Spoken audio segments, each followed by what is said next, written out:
All right, we are live in beautiful, sunny Florida. And yes, fight fans, I did make it out of the hurricane alive. We're fine. We're all just fine over here. Didn't hit the Tampa area too bad like most people thought it would. So we're good over here, man. But of course, thoughts goes out to all those affected by the hurricane, man. It didn't even just hit Florida. Uh, that got hit pretty bad. So thoughts go out to everyone affected by all these natural disasters going on right now. But man, we are here to break down UFC Fight Night 116, Rockhold versus Branch in Pittsburgh, Pennsylvania. And man, for a fight night, I know I've been shitting on these fight nights a little bit, but this is a good one, man. This is a good one. I like this card a lot, man. I think from top to bottom, you have like a lot of great stuff here.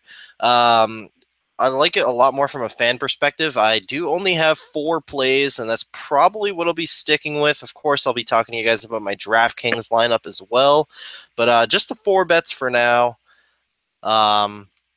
I love this card though, man, and I'm excited to talk about some of these fights, man. I have some strong feelings on a couple of these fights, so excited to get into that. I do gotta say, I am coming off a losing week. Unfortunately, I lost 4 units at Jesus. What was this last card? UFC 215. Adriano Martins pretty much cost me. Pretty much started me out with a terrible night from the start. I was catching myself back up at one point, but then Valentina Shevchenko also lost as well. A lot of Shevchenko bettors say that that was a robbery. Shevchenko won, and there's a lot of Nunes supporters who say Nunes clearly won that fight.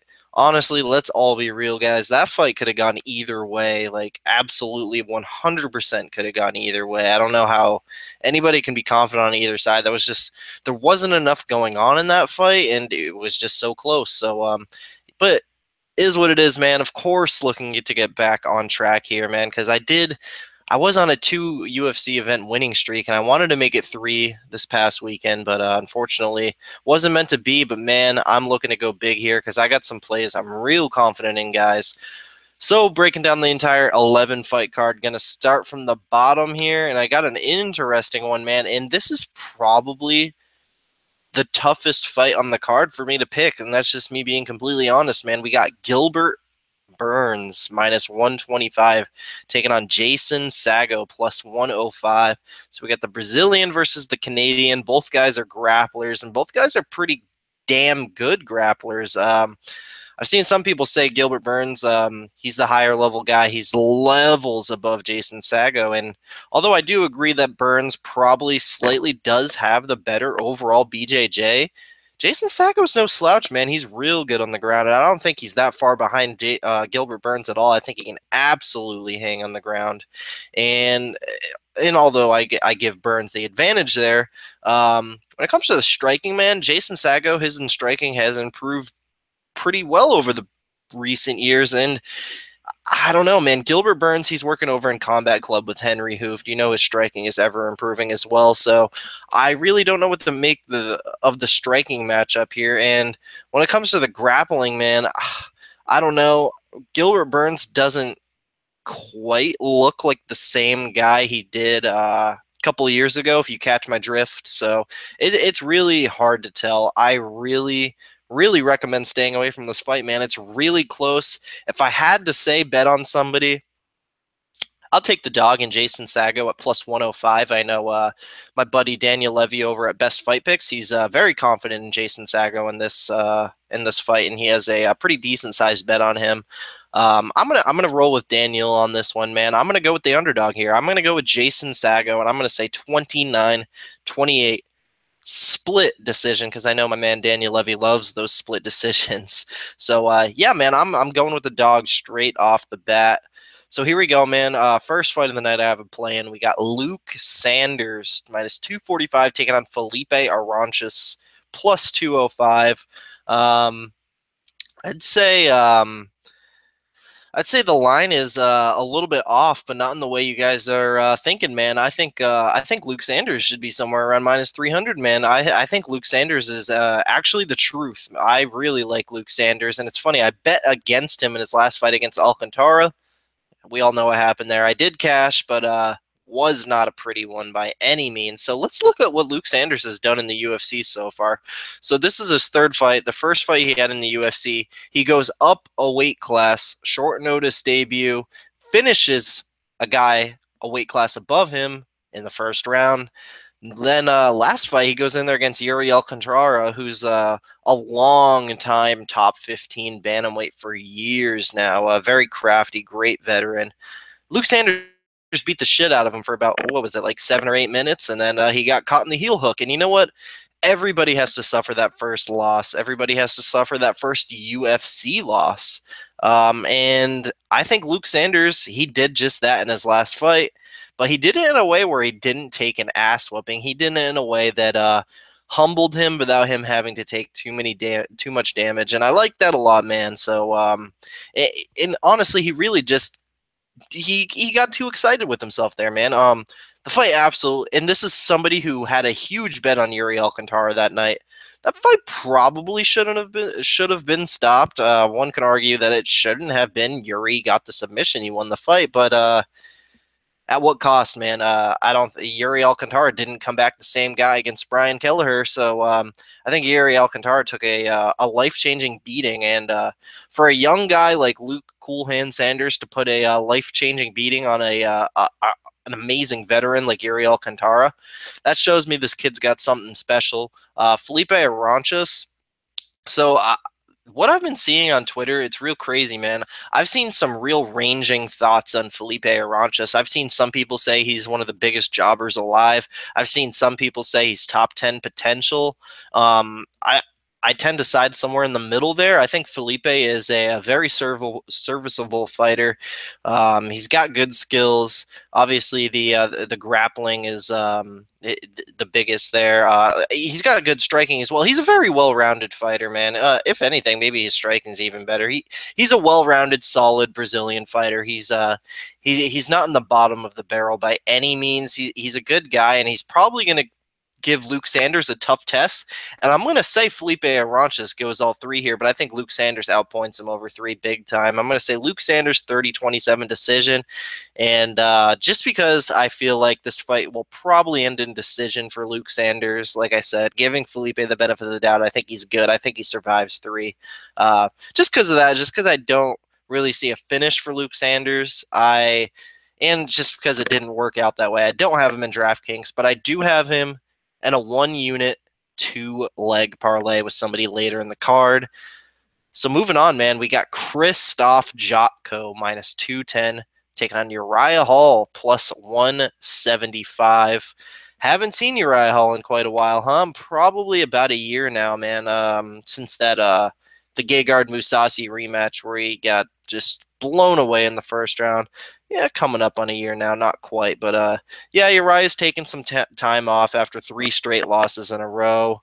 Guy just he did what he needed to do. He went back to the drawing board, and we just don't know what we're ever going to get with Uriah Hall here.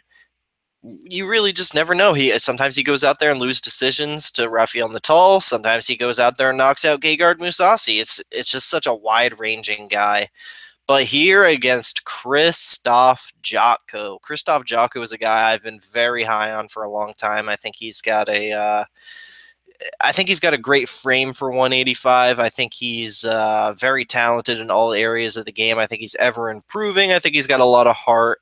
I think he's got the mind of a fighter. I'm very high on Krzysztof Jotko. So if we see the worst Uriah Hall, the guy that loses decisions to Rafael Natal, very, very, very easy work for Krzysztof Jotko.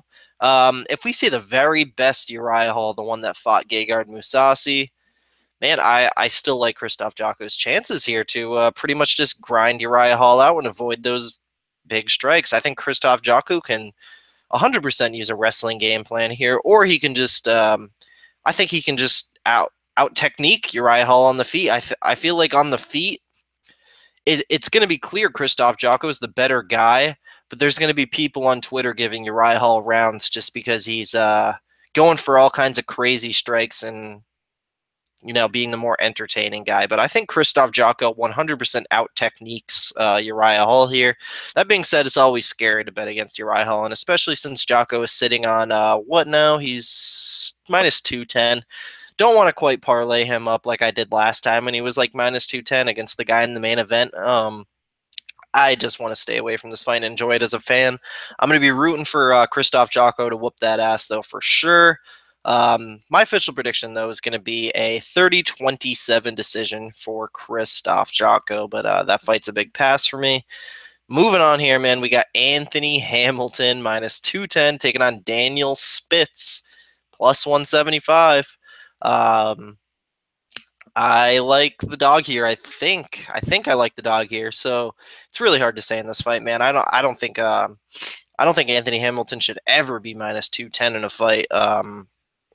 Regardless, Daniel Spitz, he's not the sharpest tool in the shed either, man. Daniel Spitz, he went out there and let's be real here. He went out there and got out techniqued by Mark Godbeer in his last fight, which underwhelming to say the least. But I honestly, this is a step down from Mark Godbeer in my opinion. Anthony Hamilton kind of just like Uriah Hall in his last fight. Anthony Hamilton can show up sometimes and starch dudes in 14 seconds and outgrind dudes like a world champion, but most of the time he comes and he fights like a complete jobber, man. That last fight against Marcel Fortuna, a lot of people still talk about that fight, how crazy it is that Fortuna got that.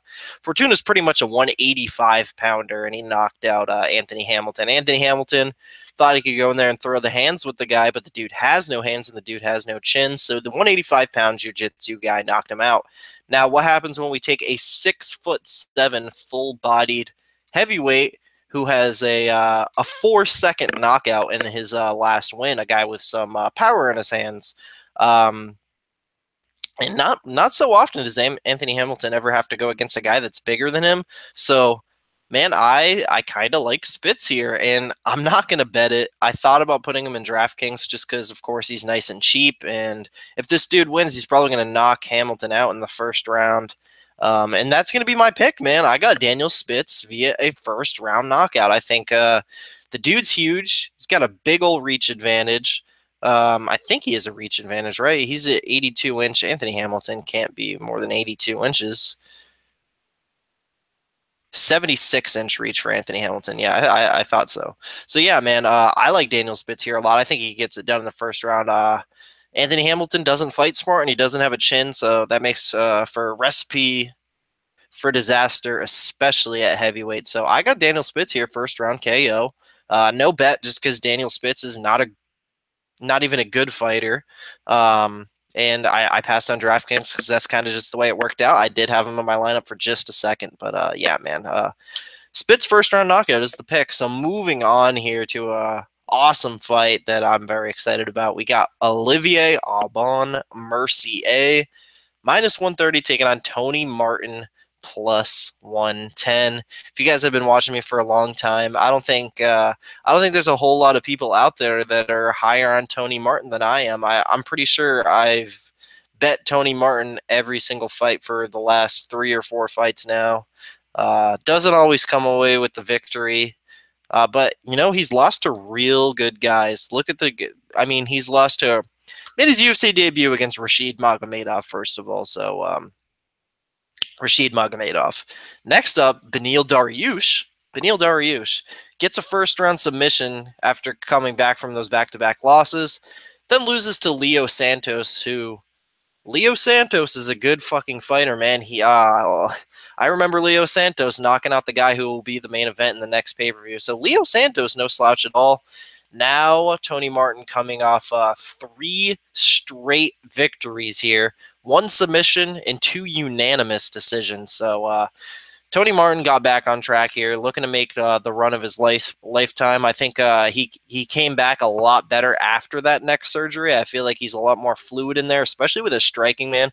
The way that Tony Martin's striking has progressed has really been awesome, man. Dude's really putting it all together. Of course, he's very strong, big for the weight class, physically imposing. He can take guys down, grind them out. Now he can outstrike guys, and that's probably what he's going to need to do here against Olivier Aubin-Mercier, who OAM is basically, I kind of want to say he's a one-dimensional fighter, man. He doesn't really have the striking yet. He went out there and beat 2 strikers in his last fight. Credit to him, but that's also Thibault Gouti and Drew Dober. And really looking at OAM's UFC run here, who has he actually beat? So he lost to Chad Laprise in his UFC debut, beat Jake the Librarian Lindsay, David Mashad, Tony Sims, Thibault Gouti, and Drew Dober. That is a legendary lineup of jobbers right there. And Tony Martin is no slouch of a jobber, and I did leave out one fight there from OAM, and that is the Carlos Diego Ferreira fight. I feel like Tony Martin can absolutely 110% utilize the same game plan Diego Ferreira did. I think Tony Martin can he can turn it around on OAM and land takedowns on him and out grapple him. I think he 100% can do that. But I think he has other options as well. I think he can stuff takedowns and outstrike OAM. I think he's the way better striker, probably levels at this point. OAM, the striking's just not progressing, man. The dude, and this is just my honest, brutal opinion, he's probably never going to make it as a like a top 15, top 20 guy just because the striking's not there. Even the grappling, man, the grappling's good, but he's still going out there getting out-grappled by Diego Ferreira, so the grappling can only take him so far. He's going against another great grappler here, so probably Tony Martin stuffs takedowns, outstrikes. Wouldn't be surprised if Tony landed his own takedowns, though. So I am going to go with a 30-27 decision for Tony Martin, and I did take the 2-unit shot on Tony Martin at plus 105 to win 2.1 units. And you're goddamn right, I have Tony Martin in DraftKings, just because obviously he's priced so well, and the dude's going to win. So moving on to the next fight, man, we got Justin Ledet minus 360 taking on Azuna Anyawu plus 300. Not going to lie, guys, this is the only fight I didn't do tape on. Obviously, Justin Ledet is kind of a highly touted guy just because he's had 2 UFC fights so far, right? He might have had 3, but only 2 is coming to mind. Sherman and Godbeer. I really got to check because this is going to bother me if he's had more than that. Sherman and Godbeer. Yeah, that's it. Sherman and Godbeer. He was supposed to fight Ukrainian cat Dmitry Sosnovsky. But so first fight against Chase Sherman, he pretty much makes Chase Sherman his punching bag bitch and out jabs him for 3 rounds. I mean, he showed decent technique. Some people act like he was going out there and throwing Anthony Joshua jabs, but no, Justin Ledet is no amazing elite top 5 striker in the world by any means. He's got the fundamentals down, and that was enough against Chase Sherman that night. Next fight against Mark Godbeer, he goes out there and shows his grappling and submits him. Doesn't take a whole lot to go out there and out-grapple and submit Mark Godbeer, who's just pretty much a British brawler. Now he's coming in here against Azuna Anyawu, who is kind of the same as Mark Godbeer here, man. He kind of just goes out there and swings for the victory. And I think Justin Ledet, with his boxing fundamentals down, he's going to be able to avoid big shots. I think he can do what he did last fight, get it to the ground, and probably get a submission. So I'm going to go with Justin Ledet, and I'm going to say a late first-round finish. I'll say submission. I know a lot of people are high on Ledet here. My buddy Justin from UFC Bro Picks, he's very high on Ledet. He has a big play on him, and I think he cashes, man. I got Justin Ledet here via first round submission, but I'm staying away from him, man, just because I'm not really all that interested in low level heavyweight fights. Just like with the Hamilton Spitz fight, I kind of just want to stay away from it, man. There's so much better opportunity on this card. Speaking of opportunity, we got Kamaru Usman minus 650 taking on Sergio Moraes plus 475. Obviously, Usman is the biggest favorite in the card here, minus 650. This probably won't be a surprise to you guys, but he is my most confident pick of the card, and I think this is very, very easy work for him here, man. I know a lot of people are throwing out the argument that Sergio Moraes, he's a very crafty vet. He's knocked out guys in their prime. He's beaten decent guys, but Kamaru Usman is the truth, man. And I know I just said that about Luke Sanders, but there's a difference, man. Kamaru Usman is like legit championship potential. He's really putting together the striking. Obviously, the wrestling is all there. And a lot of people will say, oh, Usman's got the wrestling advantage. He's going to take Moraes down. But what happens when he gets down to the ground and his grappling is nowhere near as good as Sergio Moraes? Guys, Kamaru Usman has a very, very high IQ, smart grappling game. He's no slouch of a grappler, and he's going to be getting into the dominant positions with Sergio Moraes anyway. So I doubt we're going to see any crazy stuff like Sergio Moraes pulling off a sub from his guard or anything like that, man. I think this is just Kamaru Usman smash all day. Honestly, if Usman's smart, he's just going to use his wrestling in reverse, stuff takedowns, and outstrike Moraes, because he can outstrike Moraes. His striking is getting better and better. I was very impressed with his striking in the Warley Alves fight. If you haven't seen that fight, go watch that. I was surprised everyone thought he was going to out-wrestle Warley Alves, but he went out there and outstruck the dude. So Usman's putting it all together. He's the truth. There's not much to say here. This is just total domination. He's got the advantage everywhere except the jiu-jitsu, but it's not by much, man. So I do have the minus 650 favorite. Fortunately, I did put a bet on him, and the line wasn't minus 650. It was minus 500. I put Usman in a 4-unit 2-leg parlay with somebody in the next fight. So yeah, man, I got Usman on DraftKings as well. So I got Usman. I'm not entirely sure if he finishes. I'm gonna say he finishes the fight. I'm gonna give Usman round 3 TKO. So I got Kamaru Usman round 3 TKO. So moving on here, we got Gregor Gillespie minus 410 taking on Jason Gonzalez plus 330. A lot of money coming in on Jason Gonzalez at plus 330. Gillespie was minus 500.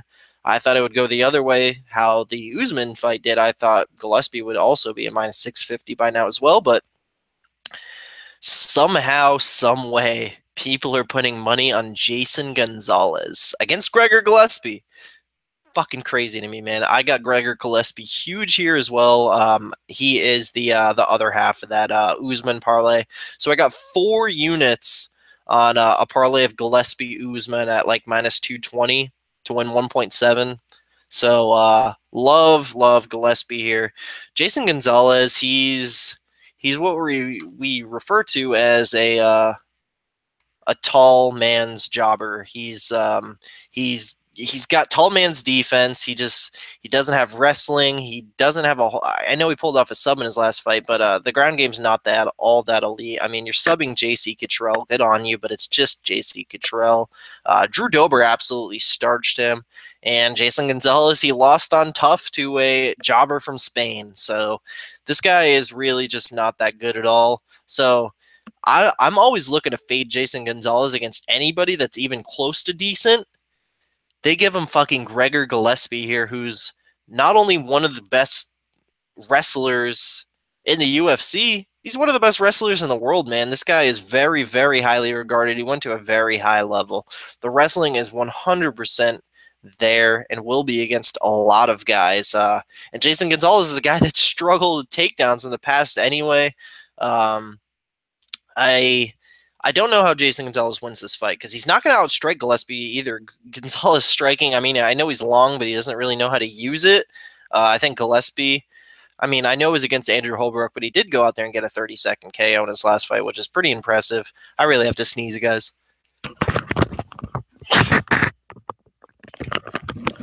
Sorry about that. I feel like I always sneeze during these things, but what was I saying? Yeah, Gillespie, his striking's coming together. Got to 20 or 30-second knockout in his last fight. I know it was against Holbrook, but I don't think Holbrook's all that worse than Jason Gonzalez, man. I don't think Jason Gonzalez is great at all. So I think Gillespie can outstrike Gonzalez easily or out wrestle him easily. I think the only way Jason Gonzalez wins this fight is Gillespie gets a little reckless when he's on the ground with him, and Jason Gonzalez pulls off a sub off his back. Maybe that's really the only way I can see it. But yeah, man, 4 units on Gillespie and Usman. So moving on to I love this fight, man. We got Anthony Lionheart Smith minus 110 taking on Hector Lombard plus 110. So pick 'em odds here in a fight that I do not think should be pick 'em odds at all. I think Anthony Smith should be closer to minus 230, minus 250 here, and I'll explain why. So I do have 2.2 units on Anthony Smith just to get that out of the way. 2.2 at minus 110 to win 2 units. So first of all, the size difference, and I think a lot more money will be thrown in on Anthony Smith once people see how absolutely fucking ridiculous the size advantage is going to be. And sometimes size doesn't really make a difference. If it's 4 inches, sure, it'll look a little sketchy, but it really sometimes doesn't really matter in the fight. Guys, this is a lot crazier than your typical 4 or 5 inch height advantage. We have a 6'5" guy versus a 5'8" guy. Do the math. It's 9 inches. Anthony Smith is dude could be a light heavyweight, and of course, like Hector Lombard, he's a guy that spent a majority of his career at welterweight. So obviously, just starting out with the size there, and now just look at where both guys are in their career. Hector Lombard is a guy who's keeps losing. Just lost to Johnny Hendricks in his last fight, which is absolutely a horrible sign. Obviously, he's north of 40 years old. Dude's on his way out. Has been for a little bit now. Anthony Smith is, I want to say Anthony Smith is late 20s, I want to say he's 28, 29. I could be completely off, guys. I'm going to laugh if he's like 35. Yeah, he's 29. All right. He's in his prime. Had a very impressive comeback knockout in his last fight against Andrew Sanchez, who a lot of people were talking high on Andrew Sanchez, but Anthony Smith went out there, showed heart, showed how good his striking is, and he put him away. And I don't think Hector Lombard is really going to be able to get anything going here, man. I don't think he's going to be able to get close enough to Anthony Smith for a takedown. If he tries to clinch up with Anthony Smith and ride into him and go for those takedowns, I think Anthony Smith can use his size, defend the takedowns. I think he can make Lombard pay for it with elbows up against the cage, knees. I think he's going to make Lombard pay big time when he closes in for those takedowns. And obviously, besides the takedowns, Lombard's only other way of victory is, of course, landing that bomb that he's known for. The dude's got power in his hands. I don't think he gets close enough to Anthony Smith for it, man. I'm not convinced he can reach the guy's head here. It's just too much of a size difference. I think Anthony Smith picks apart Lombard on the feet, and I think in the second round, when Lombard is gassed, Anthony Smith will go in for the kill and knock out Hector Lombard. So I got Anthony Smith here via a early second round knockout. I think he's just going to be too big for the guy. He's going to be in his prime against a fighter on his way out. There's just a lot of things I like for Anthony Smith in this fight. So 2.2 units, and I'm honestly debating putting more guys. That I might put another unit or so. But like Anthony Smith here a lot, man. So moving on to the co-main event of the evening, we got Mike Platinum Perry minus 145 taking on Thiago Alves plus 125. So pre-tape, I thought this fight was like a dead even pick'em. I really couldn't make up my mind at all. I figured Perry's in his prime, unlike Thiago Alves. He has the knockout power. Thiago Alves is going to want to strike with him. Mike Perry can probably knock out Thiago Alves. And then I thought, well, Alan Jouban doesn't have the best chin in the world. He's kind of on his way out as well. Mike Perry should have knocked out that guy, but he didn't. He got outstruck over 3 rounds by the much smarter striker. And that's what Thiago Alves is here, man. He's the much smarter striker. So I feel like Thiago can maybe outstrike Perry here over the course of 3 rounds. But after I did tape, man, I don't think Thiago survives 3, man. I think if he survives 3 and this fight goes the distance, Thiago probably gets it, maybe. But man, every time I play this fight in my head, every single time, Thiago does not survive the bomb from Mike Perry. I think Mike Perry goes in there. All he really needs is one punch. And Thiago Alves, give Thiago Alves all the credit in the world. The dude's really tough, and it's hard to finish the guy. But I don't think he's quite fought anybody like Mike Perry in quite a while. I think the last guy he fought that was just as, if not more dangerous than Mike Perry was Carlos Condit, man. And we all know what happened to Thiago in that fight. I think Thiago's just fought Patrick Cote and Jim Miller since then, I want to say. Yeah, lost to Miller, beat Cote. Man, I think Perry just connects on that chin and puts him away early. I got to listen to my brain, and every time my brain plays this fight in my head, Perry touches him on the chin and knocks him out. So I got to go with it, man. And the price is getting better on Perry. He was like minus 200 at one point, dropped all the way down to minus 150, minus 145. That being said, Mike Perry is the other half of the 1 unit parlay with Luke Sanders. So I got 1 unit on Luke Sanders, Mike Perry at plus 141 to win 1.41 units. Official prediction, Mike Perry, first round knockout. He is in my DraftKings lineup as well. I forgot to say Anthony Smith and Gillespie are in my lineup as well. So yeah, man. And I'm gonna go down after. I'm gonna go over my lineup at the end as well. But moving on to the main event here, man. We got Luke Rockhold minus 450 taking on David Branch plus 360. So pre-tape, I thought the line was just about right. Luke Rockhold minus 450, minus 500. Then after tape, and just after thinking about the fight a lot more, I do lose some confidence in Luke Rockhold. Obviously, he's rightfully favored. He should be rightfully favored, but how can you trust the guy, man? He got way too cocky in his last fight against Michael Bisping and paid for it. Got knocked out big time. He's been off for about 1.5 years now. I mean, where's the guy's head at, man? Where is the guy's head at? I'm not sure he's there all mentally. I'm sure he's going to take the fight seriously and fight serious in there, but I don't know if it's going to be enough. I feel like the second Luke Rockhold has to overcome some adversity, David Branch is just going to start to take over, maybe in that second or third round, honestly. I think if Luke Rockhold wins this fight, he's got to do it quick, first or second round. I think David Branch takes over in the later rounds, so I mean, we'll see, man. I definitely think the line's crazy. Luke Rockhold should only be like a minus 180, 200 at worst. But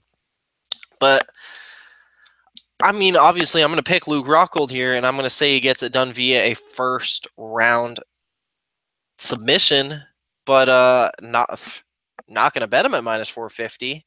Can't quite take the shot on David Branch, though, at plus 360. I'm kind of tempted, but I kind of feel like I'd just be throwing away a unit there. If it gets up to plus 400, sure, I'll take the 1 unit shot on David Branch, but I am putting a little stock into David Branch here because just the way my DraftKings lineup worked out, David Branch, obviously, he's very, very cheap. I believe 6,800, 6,900. Do have David Branch in my DraftKings lineup, man, just because I feel like he's undervalued. If he wins this fight, it's probably going to be a finish. I think this fight ends in finish regardless. And the thing is, doesn't go the distance isn't too bad. Like it's very parlayable. Doesn't go the distance is minus 240.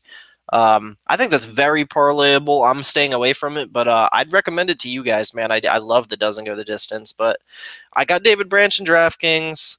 No bet. Pick is Rockhold. Rockhold first round sub. But I really think David Branch can pull it off here, man. I think he can surprise a lot of people with his skills. So that's going to do it for me, guys. Thank you so much for watching. I'm very excited for this card on Saturday. I appreciate you guys all reaching out to me over Twitter. I was just flooded with DMs, notifications, people hitting me up, asking me if I'm okay during the hurricane. And it wasn't that bad, guys. Obviously, the winds got a little crazy at some point, and I've never heard winds make the kind of noises that they were making that night, but it wasn't too bad, man. Everything was all right over here. We came very prepared, very supplied up. So appreciate you all, you guys, and I appreciate you guys all watching the video. Hit the like button. It takes like 2 seconds. Comment below. Tell me who you're betting this card. Of course, subscribe to the channel. All kinds of fun shit coming. Follow me on Twitter at MMAKelton. Down to talk fights with just about anybody, and you can follow my betting record at betmmatips.mmakelton. So that's going to do it for me, guys. Thank you all very, very much, and enjoy the fights this weekend.